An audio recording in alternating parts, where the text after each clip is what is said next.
Hi guys, and welcome to How's It Rate. My name's Chico and I'll be your host today.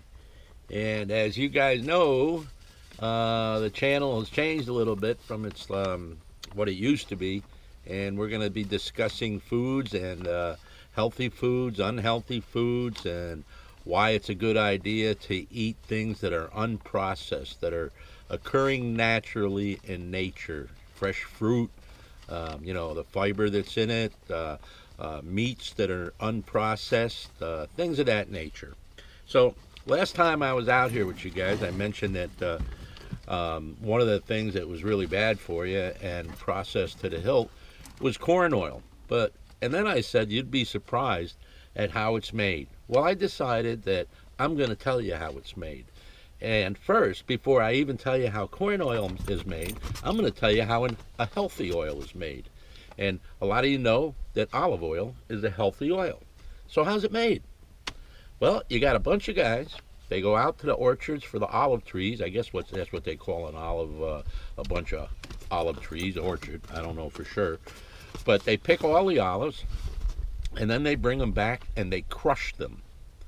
And when they crush them, what comes out is oil.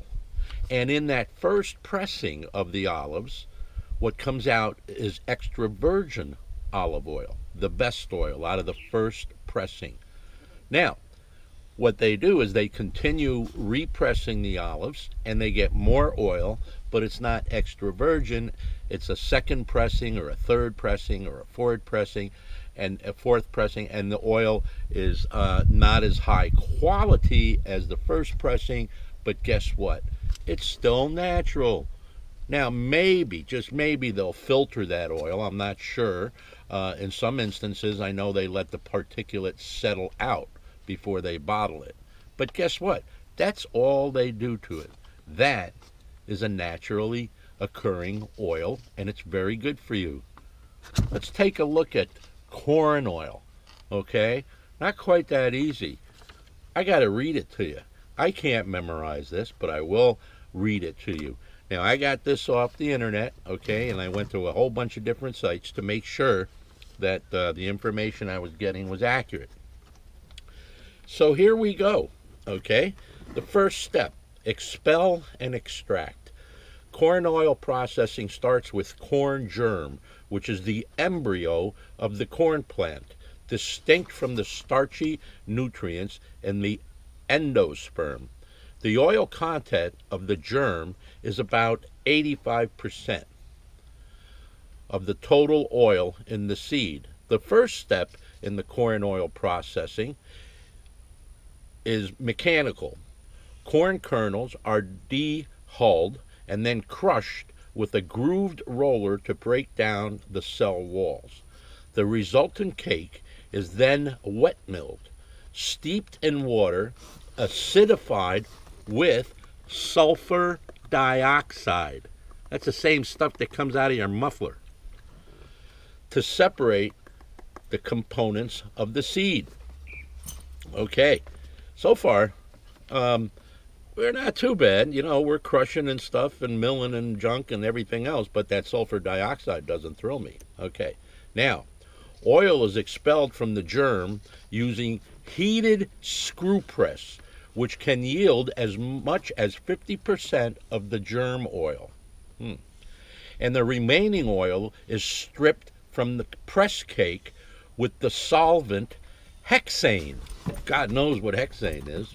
A volatile product or byproduct of gasoline production. Got that? It's a volatile product of gasoline production. Hexane is introduced to the cake bed with an exposure time as brief as possible so that the hexane residual in the oil will be limited. Okay, we got residual in there, but it's limited.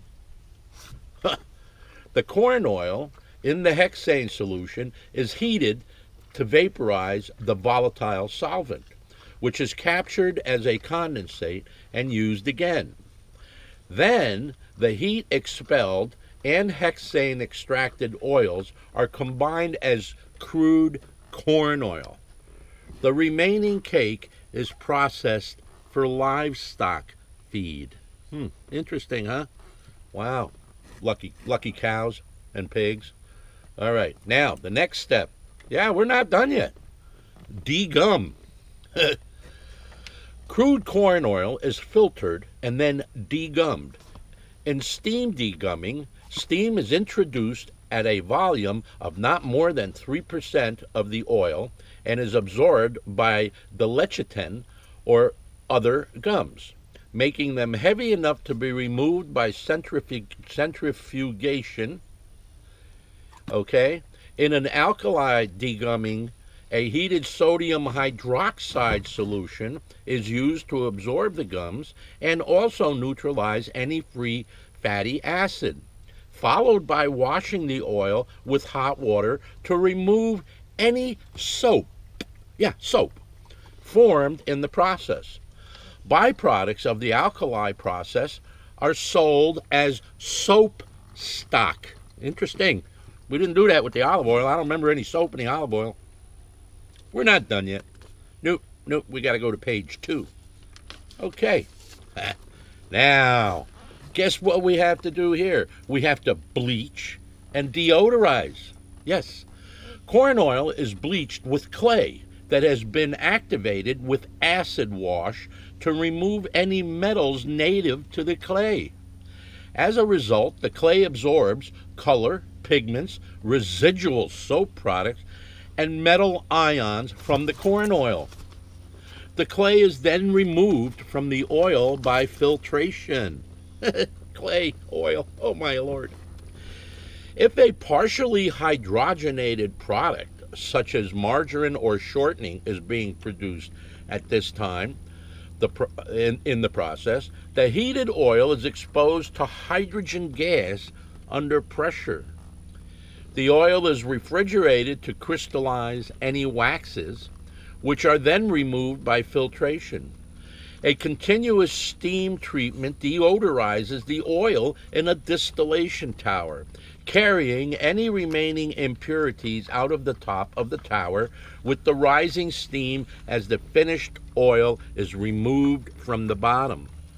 Although this outline of the process is in the industry standard, some processors use as many as 40 steps to complete their corn oil products. That's what you call unnatural, something that's refined and processed. That's what they're shoving down your throat, okay? That's what they're making you eat. Can you imagine that? Now, guess what? This is corn oil, all right? A lot of other oils are made the same way. Vegetable oil isn't good for you. They do kind of things like this to get the oil out of that. And there's quite a few oils like that. If you look them up, you'll find them. Just not healthy. Olive oil, on the other hand, very healthy. If it's coconut oil, that's natural. They squeeze the coconut and they get the oil. That's it. They don't do any of this other hexane and all that crap. So I just wanted to share that with you guys. And I hope that you found that educational or interesting at least. Okay? Now, Rufus is driving me crazy here. What are you doing, Rufus? Stop that. Gosh. I know there's mosquitoes out here, but I think it's not the mosquitoes. I think it's your allergy. Oh, Lord. You've got medicine in your ear. We're feeding you different food. I don't know what I'm going to do with this little pooper. All right, guys. Thanks for watching. Hope to see you again soon. And don't forget to subscribe.